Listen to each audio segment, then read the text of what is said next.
Importante dizer, nós sempre plantamos. Nós, é, nós já chegamos a ter aqui 80 cabeças de porco, já chegamos a ter 600 cabeças de galinha, já chegamos a ter 80 cabeças de cabrito, né? É. E já chegamos a ter 100% desse lote plantado. Acontece que, em alguns momentos da constituição desse território e desse espaço, nós precisamos priorizar certas coisas em alguns momentos e certas coisas em outras, né? Nos últimos 6 anos, por conta do tanto que a comunidade cresceu, e isso é bom, né? Novos desafios se apresentaram, né? Um desafio latente é a reformulação do espaço físico de acomodação da comunidade, né? Então, os últimos 6 anos, nós nos debruçamos muito nisso. Foi quando a gente, por exemplo, iniciou a construção da casa de adobe, que não conseguimos concluir, né? O espaço lá embaixo, que vocês estão vendo, né, que está acontecendo, também agora recebendo o apoio do projeto Resistência e Cura, né, para a gente terminar aquela obra lá embaixo. A dinâmica do abastecimento de energia elétrica que triplicou, né, porque cresce a comunidade, né? E a pandemia também, que praticamente nos pegou, né, e fez com que nós nos valesse de toda a nossa energia para a captação de recursos, para ajudar e contribuir no sustento de abastecimento de muitas famílias, né, que nós tivemos a possibilidade de ajudar com o fornecimento de cesta básica e aquela coisa toda, né? E não deixa de influenciar a mudança de conjuntura do país, né? Nós tínhamos, há 6 anos atrás, uma conjuntura favorável, né? E nós hoje temos uma conjuntura nacional completamente desfavorável, né? Que tirou da agricultura familiar, e nós estamos inseridos no contexto da agricultura familiar, muitas possibilidades, né?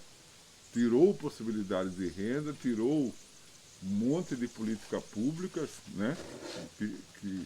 Que deixou a gente numa situação muito difícil.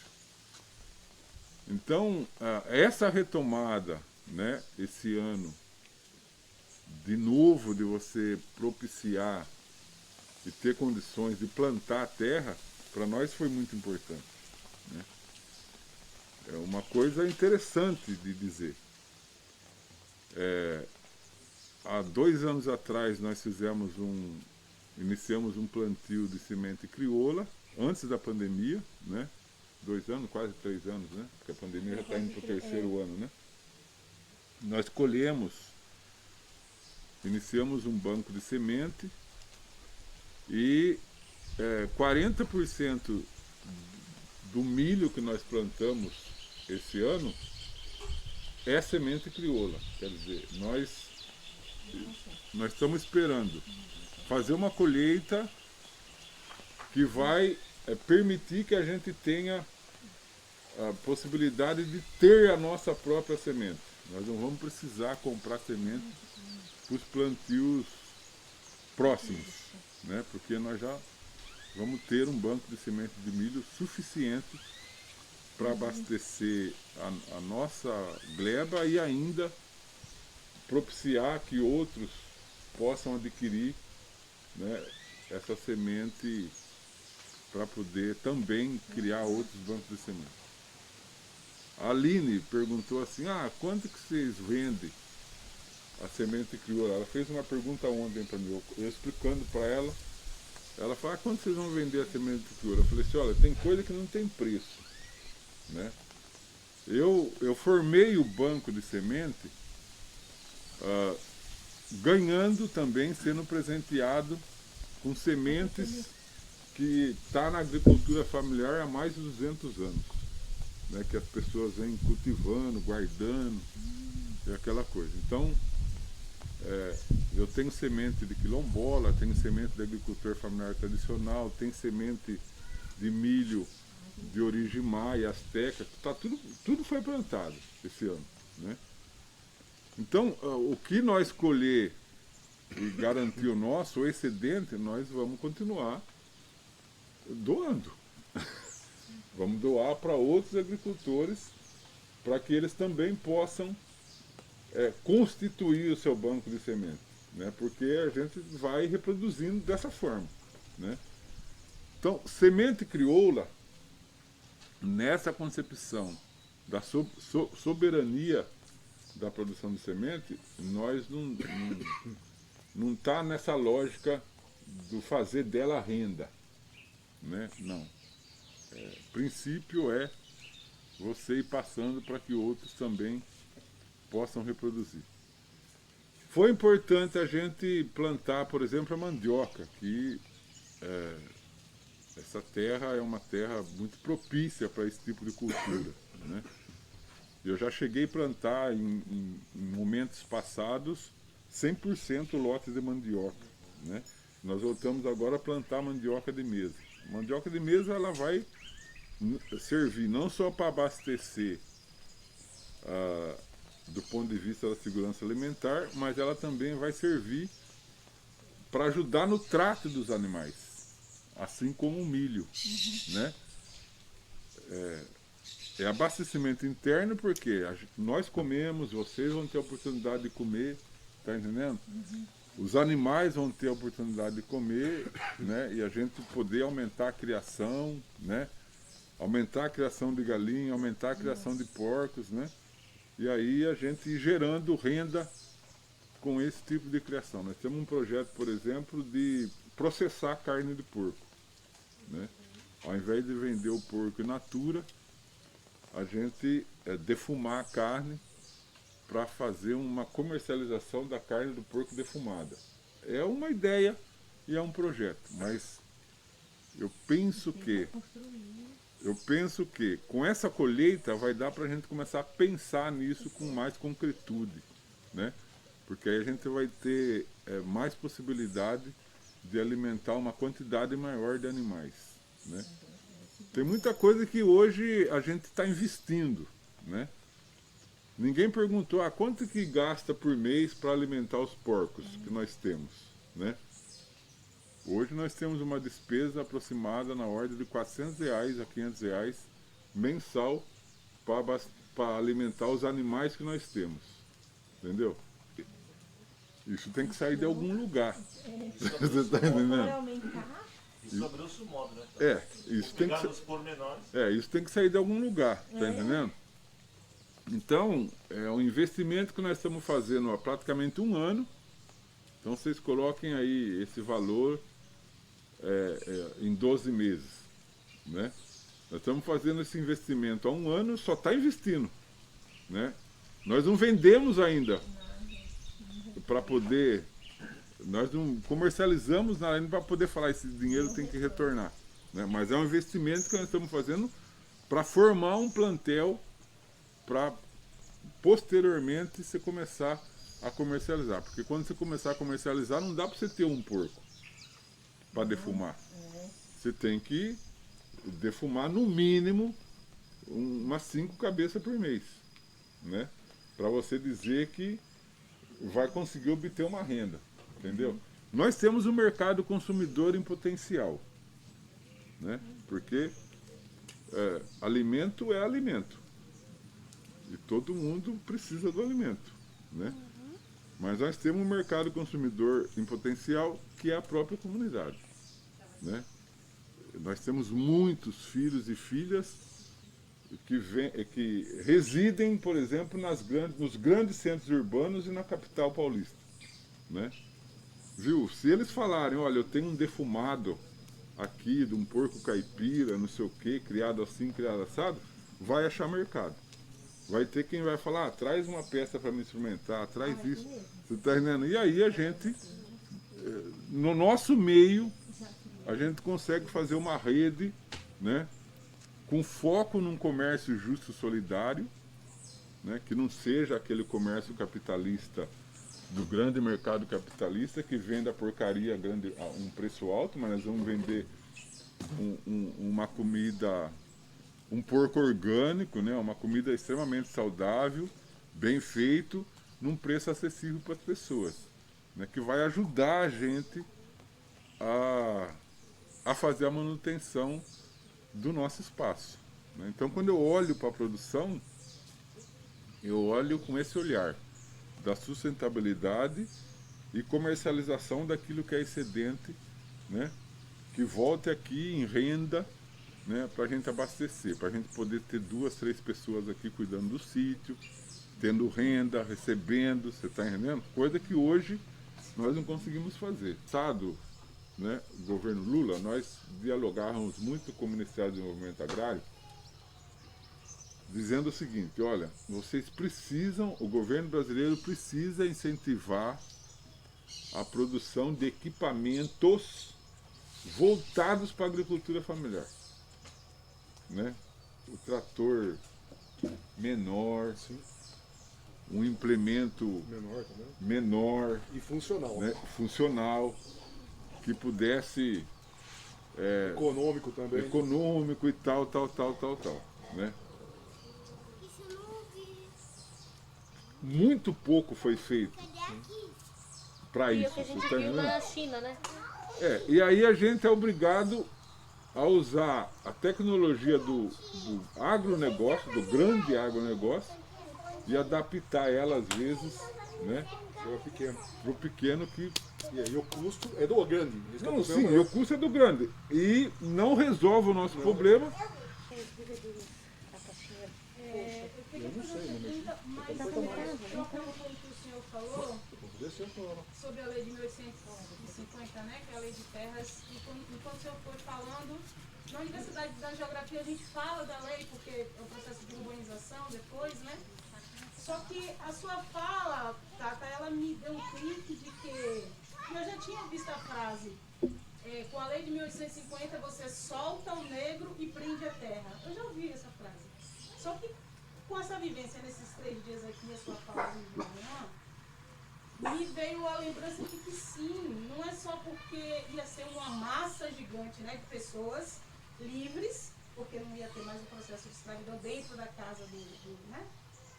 Elas estariam livres, mas é porque era um grupo de pessoas, né, que eles conhecem a terra. Que é um grupo de pessoas que vem de um legado de cidades imperiais, de impérios, dessa construção de terra, né? É um grupo de pessoas que alimentou milhares de pessoas com plantação, com tecnologia de entender o relevo, de fazer, enquanto na Europa, né? E é isso que eu tento trazer o link para a geografia, e aí eu quero fazer uma pergunta também para a galera, de que quando o europeu vai pegar a pessoa africana, lá não é porque ela é forte, né? Porque ela conhece a tecnologia. E além disso, ela conhece uma tecnologia que o europeu não sabe para onde vai, porque o clima dele, né? O meio ambiente dele é temperado. A América é tropical. De frio para temperado. Exato.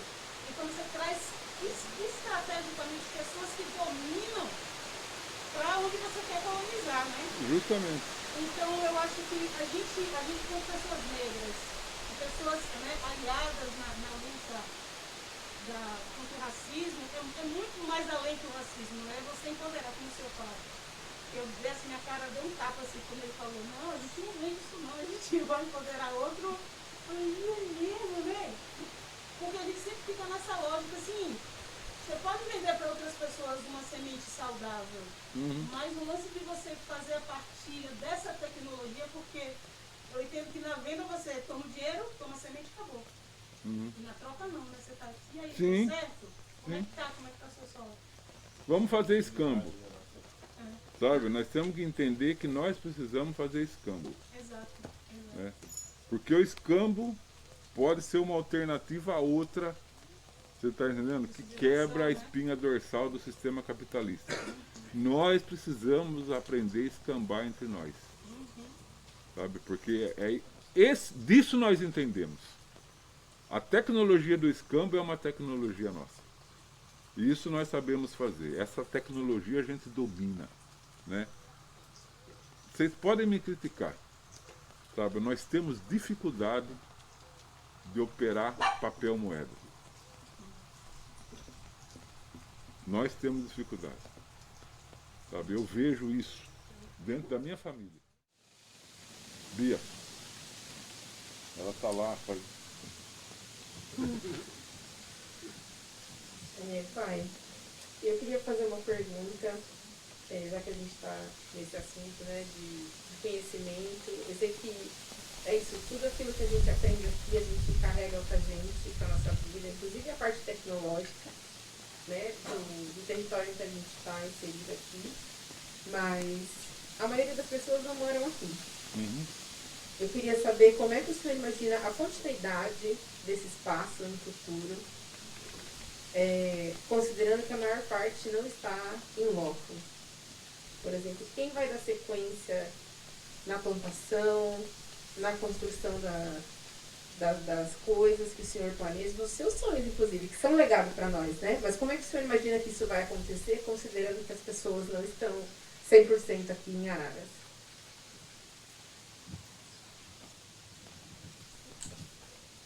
Tá ligado? Veja,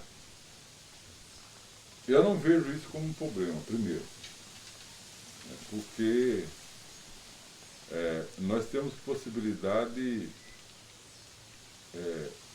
de gerar no interior dessa comunidade emprego e renda. Nós temos essa possibilidade. Então as pessoas não precisam morar aqui. Mas nós podemos ter pessoas aqui, sabe, treinadas, capacitadas para gerenciar esse espaço. Primeiro isso. Segundo, nós temos uma continuidade presente no local, sabe, de crianças que estão crescendo no local, de adolescentes que estão se formando em loco, né? E o que é mais sério, estão fazendo parte da vida de vocês, estão sendo educadas por vocês, estão sendo acompanhadas por vocês, conhecem vocês, entende? Elaboram com vocês. A matriz africana eu acredito porque a seriedade é muito isso, né? Tem uma seriedade muito dada, que você vai criando ao longo do tempo os que vão nos suceder. Você vai formando os que vão nos suceder. Não tenho essa preocupação. Nossa, muito tranquilo. E vou dizer mais. De fato, a grande maioria do potencial e dos elementos humanos que nós temos, com exceção dos que advêm da nossa família consanguínea, para além desse consanguíneo, né, a maior parte, 99,9% dos orgânicos Aurelia Xeriansan advém de outros espaços e de outros coletivos. Próximos a nós, distância de 20, 15 quilômetros, outros a 150, outros a quase 300 quilômetros, né, de distância e assim por diante. E o que é mais sério? Todos, a grande maioria também, né, bebe dessa fonte, se imbui desse princípio de coletividade, desse princípio de coletividade, de solidariedade, de comunidade, né? Leva para seus espaços, né, transforma o seu lugar, né? Com certeza voltam e trazem outras pessoas e isso vai crescendo. É uma verdade, minha mãe falava isso, né? Infelizmente a gente não cria filho pra gente, a gente cria filho pro mundo, né? E para transformar o mundo, o lugar onde vive e assim por diante. Mas na comunidade terreiro tem uma coisa que é muito presente, sabe?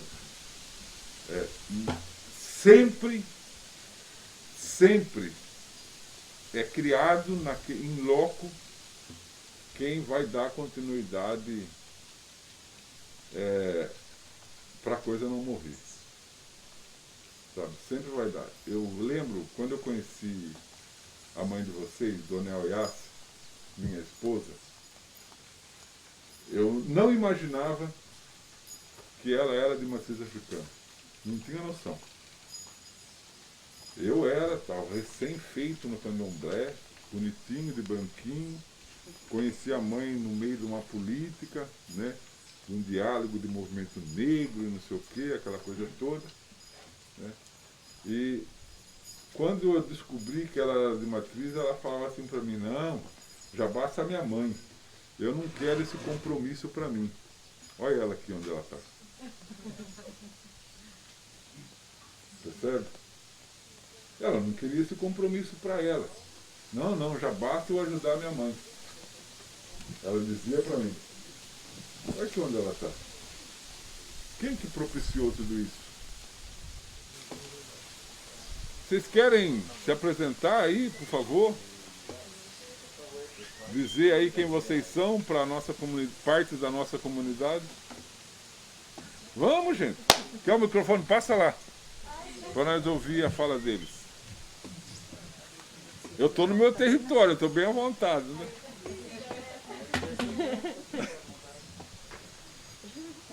Boa tarde. Eu sou a Décia, eu sou como o professor Elvio falou, né? Sou da coordenadoria da Igualdade Racial aqui de Araras. E é um prazer estar aqui com vocês hoje, nessa tarde. Obrigada, professor Elvio. Não sei nem se foi um convite, mas já falei assim, eu vou. E muito bom estar aqui com vocês. Eu estou aqui para aprender, né? E acho que conhecimento é sempre bom a gente adquirir. E o Luan veio junto, a gente veio também junto com a dona Neuza Maria, que é uma referência enorme aqui em Araras, da comunidade negra, uma mulher assim que a gente tem muito respeito por ela, assim como pelo professor Elvio e a mãe Elyace. E agradecer de estar aqui hoje com vocês. Muito obrigada. Boa tarde a todos. Sou o Luan. Estou chegando agora, né? Para mim é uma honra estar aqui, né? Já conheci o professor Elvio de referência dos trabalhos, né? O trabalho em si do movimento eu já conhecia também de ouvir falar. E hoje a gente tem o privilégio de ver de dentro, né? Estamos num desafio muito grande junto à coordenadoria da igualdade, né? Eu como conselheiro e secretário, auxiliando o professor, nosso presidente. É um prazer estar aqui com vocês, estar discutindo políticas públicas, discutindo vidas, né? Podendo lutar por um povo que muitas vezes não tem acesso ao conhecimento, isso é primordial, né? E saber que nós podemos ser instrumentos de transformação é muito importante. Então, eu só tenho a agradecer ao professor, ao Poder Executivo que me indicou, né? A todos que me deram a oportunidade de estar próximo a vocês, a outras questões também, a outros nichos, como também a questão do jovem empreendedor, do jovem afro que não consegue ter acesso a um desenvolvimento, né? Então é muito importante a gente estar discutindo, estar unido e poder contribuir e aprender com vocês é muito importante. Então, gratidão pelo carinho, por nos receber e é uma honra estar por aqui. Oi, você levantou a mão? Não. Você não vai falar, professor? Microfone aberto.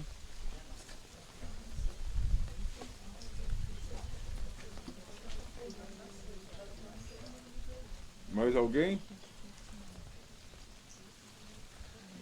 Se não tiver mais alguém, nós vamos encerrar.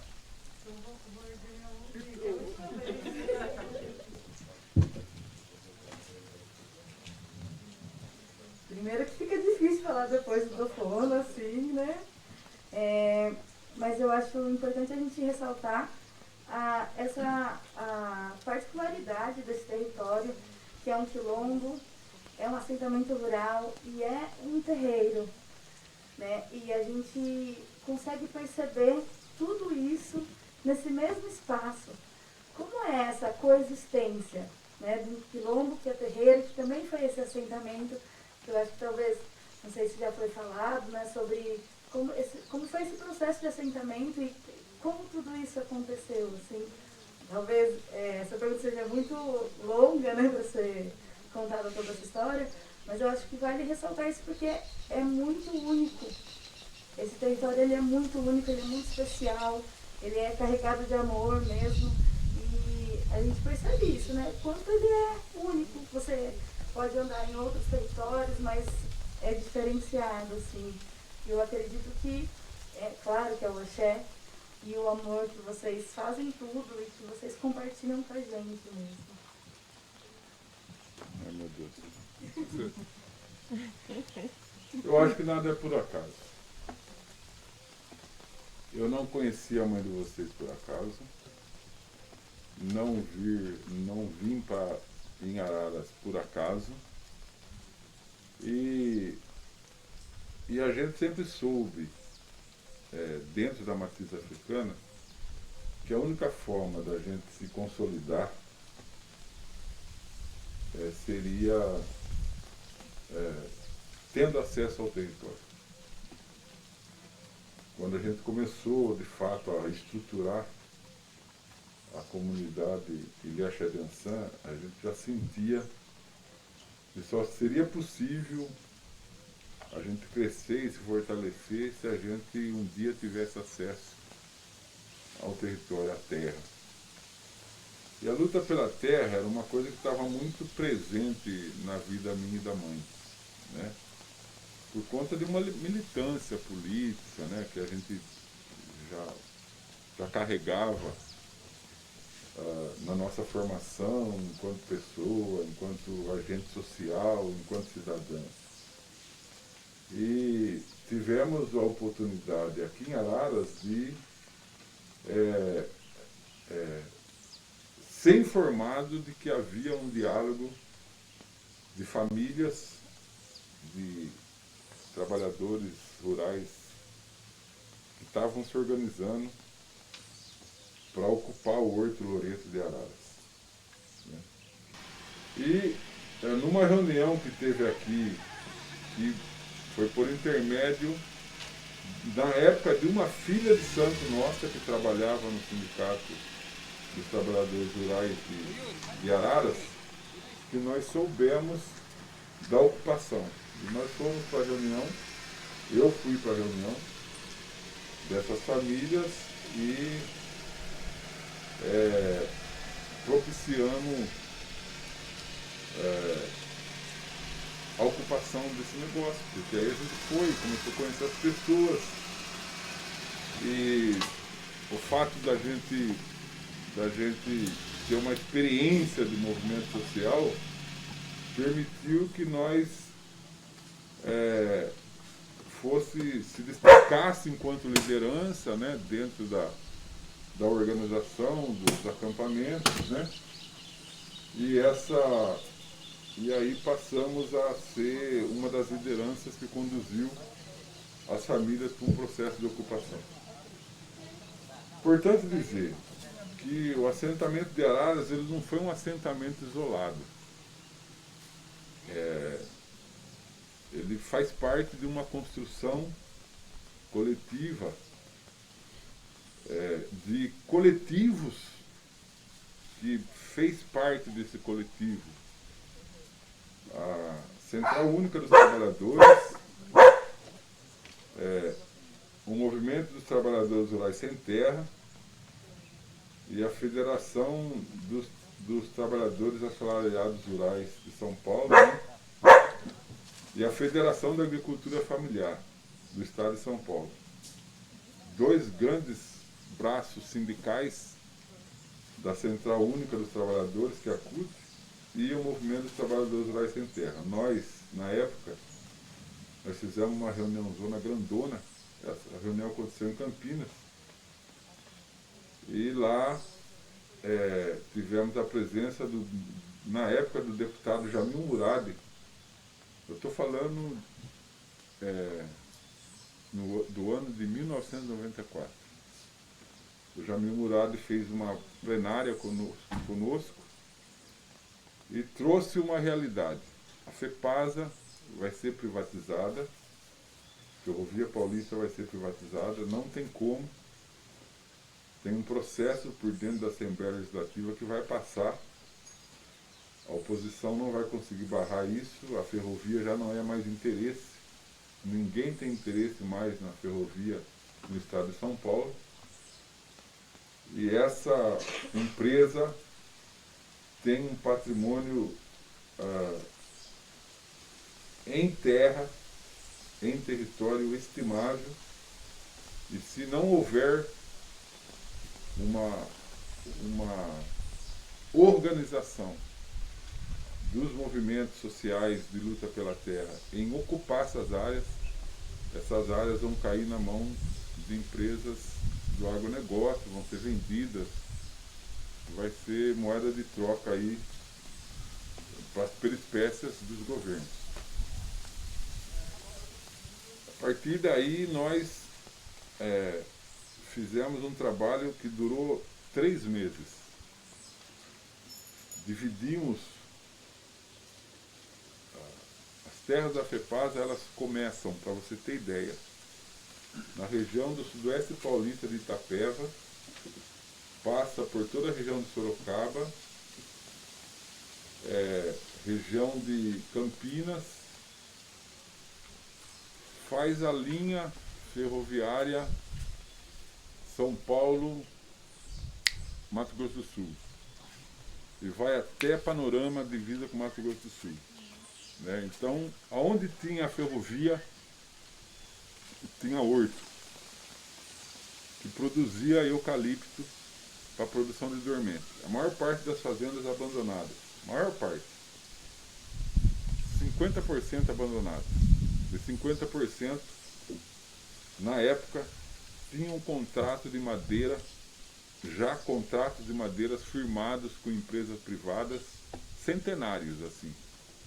Contrato de 50 anos, que até hoje perdura, de produção de pinos para resina, para fazer verniz, cola, ou produção de eucalipto para papel e celulose. Aí nós dividimos essas regiões em 3, porque nós éramos 3 grandes movimentos, e cada qual ficou de vistoriar essas propriedades. E Araras foi um dos hortos que nós ocupamos, e como as principais lideranças que faziam parte desse coletivo ia ficando responsável. Quem está responsável lá, quem está responsável aqui, e assim por diante, né? E acabou que eu e a mãe acabamos sendo as lideranças que ficou responsável por esse assentamento, né? Na época a gente não podia assim chegar no meio de todo mundo e dizer, né? Mas você tinha que se posicionar como um beneficiário e construindo as coisas. É bem aquela coisa de, né, você vai conquistando um aqui, conquistando outro lá e tal. Porque não dá para você chegar e contar a estratégia, né? Porque senão você não sabe quem está do seu lado, né? Se é confiável ou não, com quem a pessoa conversa e aquela coisa toda. Mas dizendo dessa experiência, nós vistoriamos 36 fazendas ao todo. E conseguimos transformar em assentamento 19 fazendas. Então, de 1994 a 2000, nós conquistamos 19 fazendas da antiga FEPASA, Ferrovia Paulista. Tem 19 assentamentos que foi fruto dessa luta, dessa organização. Importante essa pergunta que você fez, por quê? É isso que eu acho que a gente não pode perder de vista, né? A potencialidade que existe e entender que você tem que construir alianças para fazer a luta, sabe, do Fono? A gente tem que aprender a construir alianças, né? E olhar e se somar com grupos parecidos, sabe? A luta racial é a mesma coisa. A gente tem que aprender a construir alianças, sabe, Luan? A gente tem que ser radical nas proposituras, mas na ação prática a gente tem que aprender a construir alianças. Entende? Por isso que eu digo que temos que aprender a conversar com os gestores, independente de partido, sabe? Aqui em Araras, eu construí aliança com o governo na época. Então, a luta me ensinou isso, sabe? Me ensinou que a gente tem que ter estratégia, não pode perder o foco. Porque na minha cabeça, eu tinha um interesse, conquistar um lote de terra, sabe? Era esse o objetivo central. E ao conquistar um lote de terra, nós tínhamos também um plano, eu e a mãe, que era fundamentar o Ilha Xadiançã. Nós não queríamos terra somente para produzir alimento. Nós queríamos terra para transformar vidas, sabe? Para criar uma comunidade, entendeu? Para ter um foco de educação popular. Para falar tudo, para fazer tudo o que eu estava falando aqui das possibilidades. Entendeu? Porque isso estava no cerne da nossa existência, do nosso eu, né? E a gente alcançou isso. Agora, temos que lidar com isso. Percebe? Temos que lidar com isso. Consolidou. Às vezes eu fico preocupado, né? Porque a gente vai criando os filhos e quando eles são crianças a gente não pergunta o que eles querem, sabe? Eles vão no processo e vem com a gente no processo, fazer o quê? Né? É filho, tem que estar junto com o pai e a gente não vai perguntando o que eles querem.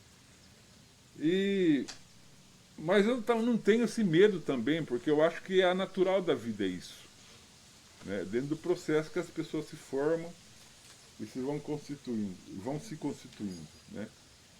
E eu digo, né,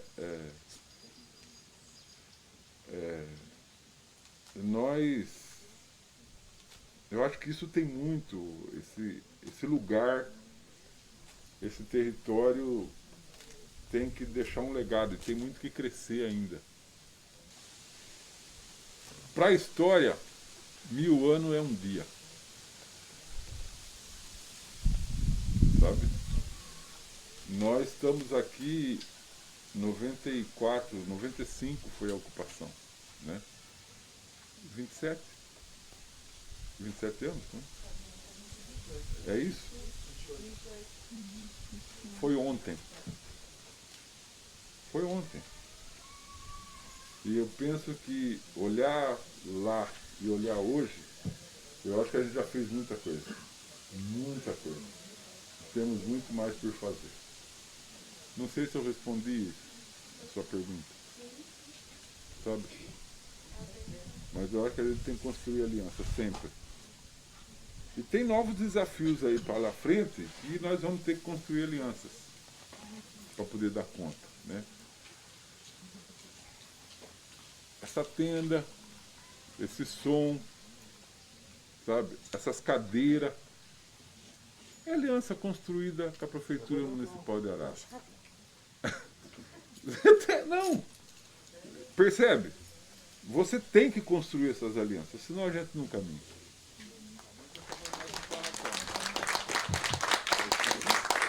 A mãe está fazendo mais um barracão. Barracão? A mãe está chamando mais um